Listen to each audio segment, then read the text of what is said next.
The coincidences are too funny, man, because the people that complain the most about me not posting my everyday plays on GameChampAI, and not really plays, they're just data, right? When I don't run a specific game, I'll get DMs and stuff from people like, say, hey, when are you gonna post? When are you gonna post? And then as soon as I post, I see a bunch of new videos come out on TikTok and YouTube of not people that I follow, just people that I like ghost follow, because I want to see and I want to track where my posts or where my actual data is flowing to. And I get it, once you join GameChampAI, the data is yours. You can do with it whatever you want.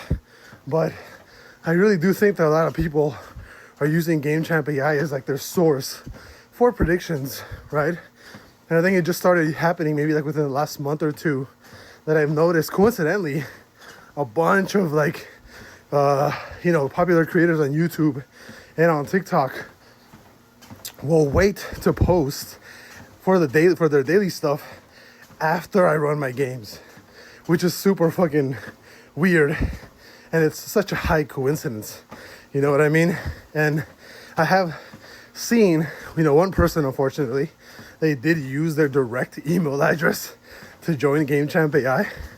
And it's funny because I know who this person is. Obviously, I'm not gonna start drama because I don't really care, bro. Right? If I sell you a Coke and you want to use that Coke to make pie, that's your decision, right? That's yours. That belongs to you.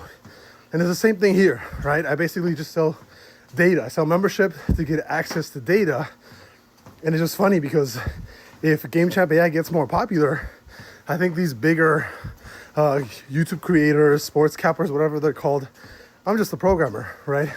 I think these bigger like TikTok influencers that are doing, predictions for sports and everything, maybe people won't use them anymore because now they have access directly to their source of data, right? Obviously, there is a knowledge gap of how to use the data, right? You can't just jump in. I would definitely not say that this is for beginners, right? I would say it's closer to medium to more like advanced, it's more experienced people that are into sports or sports betting, right? But it's just funny to see because it's too much of a coincidence to ignore, really.